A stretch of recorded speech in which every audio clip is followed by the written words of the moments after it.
Well, yeah, the point I was making is that, we have to make a very important distinction here. And if we're going to notice there's a problem with influence of the American government, which I've never disagreed with, which in fact I have spoken up for and agreed with you on basically everything and promoted all of your clips saying exactly that. There is a large distinction between noticing a problem and highlighting it and combating against it and using it as an excuse to fail in life. And I feel like some of the groypers, not all, some sound a bit like the blacks talking about the system. And I know plenty of those.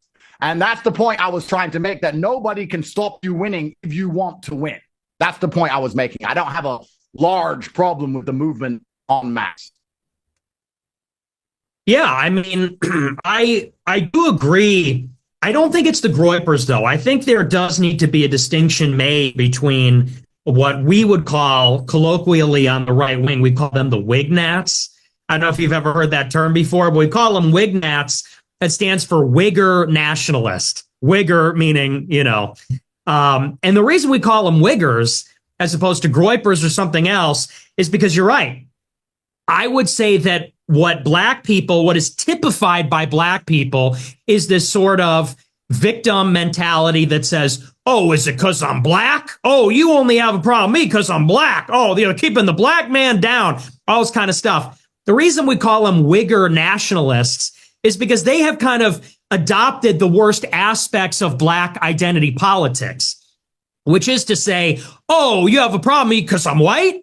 Oh, they're keeping the white man down. Oh, well, they'll just call us racist. Well, they'll just call us Nazis. And my attitude towards the problem is always, they can't stop us. If you go like I did and tell the truth directly and articulately, and you don't let them suppress you, at the end of the day, they really can't stop you. I think I'm living proof of that. And I encourage all my followers, don't make excuses. Don't go around and say, oh, it's because I'm white. Oh, well, they'll never let you say that. They'll never let you do that. They'll say you're racist. I say, try and stop us. What do you mean let? They're not going to let us. We're going to do whatever we want. And so I tell my followers, get as intelligent as you can, read books, learn languages, learn a musical instrument, go to the gym, get physically fit. I tell people, get into the best college you can. And if you're not interested in going that route and networking, then be an entrepreneur, make as much money as possible, infiltrate politics. But I guess where I would diverge slightly, if we're to get into, because I think we're in total agreement on that, and I'm with you 100%. I just would say I'm sure there's some groypers that are saying something like that. I would call that wignat. This like chest beating, oh, it's because I'm white. They're keeping the white man down. They are keeping the white man down, but we have to be worthy of our ancestors as white men and say, we don't need permission. We don't need to ask for permission. We're not going to let them get in our way. They're going to do bullshit to us, but we have to find a way to overcome. I guess where I would diverge slightly, because I hear this all the time, and directionally, I suppose I agree. But, when you talk about the birth rates, you're 100% right that the birth rates are a problem. The white people are not having kids. And if the white people don't have kids, it's over. We're going to be replaced. Yep. And I hear people say this to me all the time. They say, you need to have kids. And I plan on doing that. I plan on getting married and having kids at some point. I guess where I would depart, even from my fellow white people who say this, is that there is something structural happening where I don't believe the answer is that we're going to tell ourselves we all need to start having kids. Because how many people are even political? How many people are aware of the white genocide? How many people are going to have kids as a response to this problem? It's a very, very tiny number. And it's not to say that we shouldn't contribute to the solution, but it is to say that we fundamentally must engage in politics. It's sort of like chess. All the pawns could simultaneously wake up one day and say, we need to have more white babies. We need to have kids. I think that's highly unlikely. We need to strike at the king. We need a regime. We need to engage in politics. And I don't just mean like voting. I mean, we need to become resourceful, influential, rich, run media, be entrepreneurs, pay politicians to run for office. And we need to use politics to change society. Because when you look at the strategy of like the Jews as an example, they're 2% of the population, but they have this extraordinary influence. That's because they go for the locus of power. They're in LA, they're in New York City, they're in DC. These are the most powerful cities in the world. They're in San Francisco, they're in El Segundo. They're striking at the locus of power.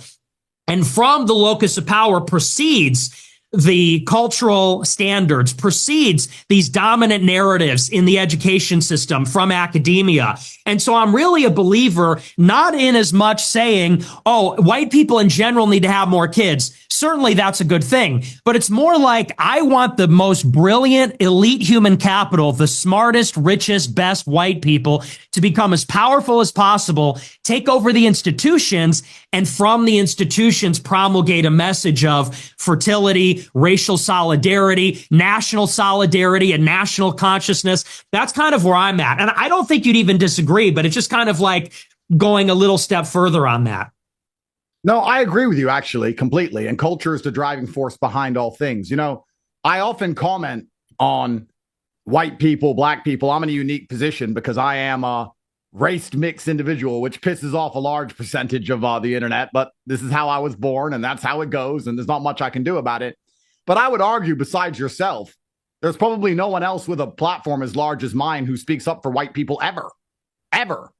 And one of the problems with extreme right-wing white people is we have this infinitely divisible, constantly searching for more and more based to the point where no matter how much you do for them or try to help them, you're going to eventually not be based enough for them.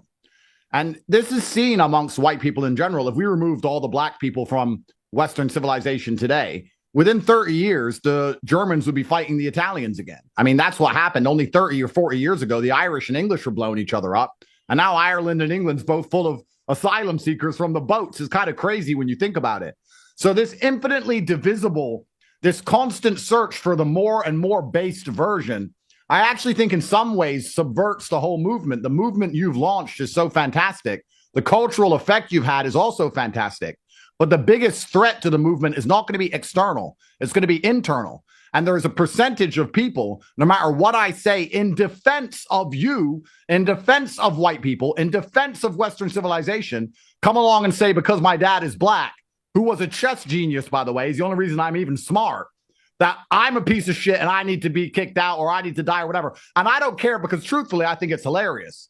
But when you have these cartoon anon accounts constantly going to a deeper and deeper level of everyone's a Jew, everything is this, everything is that, and they can't even get along with somebody who is clearly on their side in the larger fight, this is how you're going to end up losing the fight in the long run. And I think that's where some of the problem comes from, which again is not even your fault, but that's the problem with that movement on as a whole. And I'm going to say one thing from a personal perspective. I do feel like there is a degree of ungratefulness. Once again, this is not your fault, but there's an ungratefulness amongst people and an ungratefulness amongst the internet. I remind the internet on October 8th, against all legal advice, I told Piers Morgan it was a genocide. I stuck up and was anti-Israel on Piers Morgan on October 8th, before it was cool on the internet, very much like you. Now everybody does it. You did it before it was cool. I did it before I was cool. Anti-Semitism is a crime in Europe. They put me back on house arrest. I was locked in my house for 11 months because of what I said on a podcast. And now they turn up and tweet underneath that I'm a Jew. And I just think if that's how we're going to operate as a movement, we're only ever going to be a laughing stock to our enemies. And I agree with you about the locus of power. You're completely correct. And I think it's a multifaceted attack. But we have to be very careful here, because if I owned a farm and all the sheep worked out that I had a slaughterhouse, and all they did all day was say, that's a slaughterhouse, he's got a slaughterhouse, but they still walked into it, I wouldn't really care.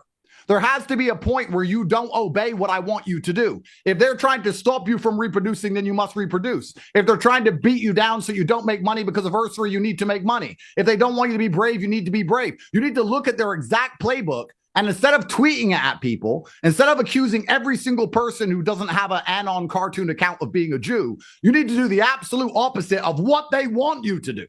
And I believe that's how we win. That's how your movement and you become president of the United States. I think that's better for you and the movement as a whole. So when I made that tweet that Groypers speak like a defeated people, that's because I'll say something, and I speak in absolutes. I absolutely do, and I think trolling is hilarious. And I make it clear that, you know, a white man, I say white man can't get a kid out of a woman unless he buys her 2 houses and 3 cars and a nanny. Ha, ha, ha. The Somalian can get 11 kids out of Fatima without a job. And I make a joke of it.